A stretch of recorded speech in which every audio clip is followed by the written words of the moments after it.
बिहार की धरती मधेपुरा में प्रशांत किशोर ने एक बार फिर सत्ता पक्ष और विपक्ष दोनों पर तीखा हमला बोला।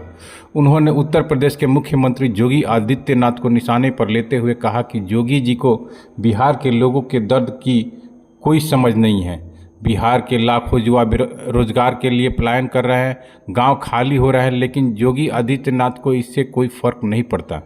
पीके ने कहा, योगी आदित्यनाथ को सिर्फ हिंदू मुसलमान करने आता है। बिहार के लोग यूपी, दिल्ली, पंजाब तक मजदूरी करने जा रहे हैं, लेकिन योगी जी को इसमें मज़ा आता है कि यूपी तरक्की कर रहा है और बिहार पिछड़ रहा है। उन्होंने कहा कि बिहार का दर्द समझने के लिए संवेदना चाहिए, राजनीति नहीं। बिहार के लोगों को रोजगार, शिक्षा और विकास चाहिए, न कि नफरत की राजनीति। वहीं पीके ने मंच से एक बार फिर राजद नेता तेजस्वी पर हमला बोला और कहा कि तेजस्वी यादव के माता पिता ने पूरा बिहार लूटा। इतना ही नहीं, जानवरों का भी चारा खा गए। अपने शासनकाल में 5 लाख नौकरी भी नहीं दे पाए। लालटेन का ज़माना ख़त्म हो गया है। अब लोगों को लालटेन नहीं बल्कि स्कूल का बस्ता चाहिए। प्रशांत किशोर ने जनता से अपील करते हुए कहा कि अब वक्त आ गया कि बिहार को जात पात और नफरत की राजनीति से बाहर निकालकर विकास की नई दिशा दी जाए। उन्होंने कहा कि जन स्वराज का मकसद बिहार में एक नई सोच और व्यवस्था का निर्माण करना है, जहां शिक्षा, स्वास्थ्य और रोजगार प्राथमिकता में हो। योगी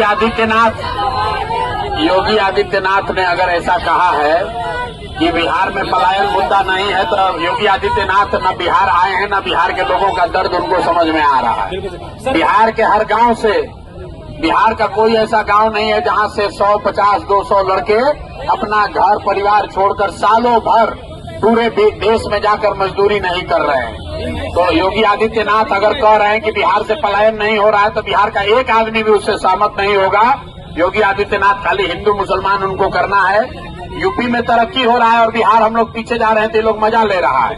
दूसरी बात समझिए, ये दूसरे राज्य से जो लोग नेता आते हैं, अमित शाह बोले कि बिहार में फैक्ट्री नहीं लग सकता है क्योंकि बिहार में जमीन नहीं है। तो मेरे भाई, ये लोग चाहते हैं कि फैक्ट्री लगे गुजरात में, अब बिहार का बच्चा जाकर गुजरात में 10-12 हजार में मजदूरी करता रहे। गुजरात का आदमी बनेगा फैक्ट्री में मालिक, अब बिहार का बच्चा बनेगा फैक्ट्री में मजदूर। तो बिहार के लोगों को तय करना है कि भैया आपको गुजरात में फैक्ट्री चाहिए कि आलमनगर, मधेपुरा, बिहार में फैक्ट्री चाहिए। तो बिहार में फैक्ट्री चाहिए तो सब लोग जगिए और इस बार लालू, नीतीश को, मोदी को यहां से किनारे कीजिए, नई व्यवस्था बनाइए, तभी बिहार में रोजगार होगा, पलायन बंद होगा।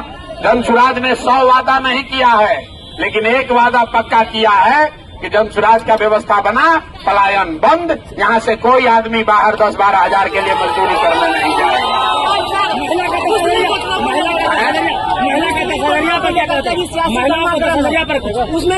भाई, आप हिंदू हैं या मुस्लिम?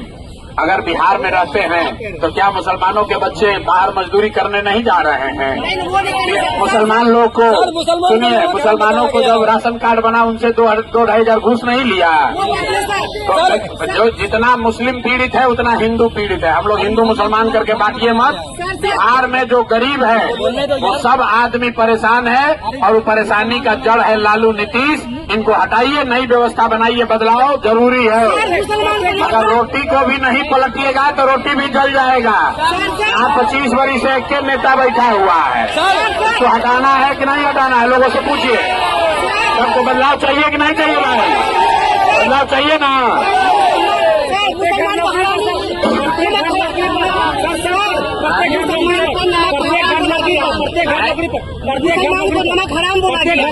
अरे भाई, प्रत्येक घर में नौकरी। आप यहाँ जितने लोग हैं, किसी को विश्वास है? हर घर में ही तेजस्वी यादव कह रहे हैं कि हम हर घर से नौकरी दे देंगे। अब जरा सुनिए, इनके माँ बाबूजी यहाँ पर मुख्यमंत्री थे तो पूरा बिहार देखा, 15 साल में बिहार को लूट लिया। आदमी को तो छोड़िए, जानवर का भी चारा खा गया है। आदमी का छोड़िए, जानवर का भी चारा खा गया। और 15 बरिस में 5 लाख आदमी को नौकरी नहीं दी। आपको आ रहा है कि हम आएंगे तो 3.5 करोड़ लोगों को नौकरी दे देंगे। तो ये बूढ़ा शेर का कहानी सुने हैं? शेर बूढ़ा हो जाता है, कहानी में बताया जाता है कि बूढ़ा शेर सोना का कंगन लेकर बैठता है, इस चक्कर में कि कोई राहगीर कोई रास्ता चलने वाला आदमी सोना के कंगन के लालच में आएगा तो उसको खाएंगे। तो ये जो राजद वाला है, बूढ़ा शेर सब है, कि जैसे ही आप इसके लालच में पड़ के वोट दीजिएगा, जीत कर आएगा तो लूट मार अपहरण हत्या, इसके अलावा ये सब कुछ नहीं जानता है। तो कोई आदमी अभी लोग के चक्कर में पड़ने वाला नहीं है। अब लालटेन का जमाना खत्म हो गया, लालटेन का जमाना नहीं चाहिए भैया। अब हम लोग को स्कूल का बस्ता चाहिए। जब तक बच्चों के लिए पढ़ाई नहीं होगा तब तक बिहार में सुधार नहीं होगा। और जितने लोग यहाँ आए हैं सब आदमी संकल्प लीजिए, जो छठ में घर आया है इस बार बाहर वापस नहीं जाना है।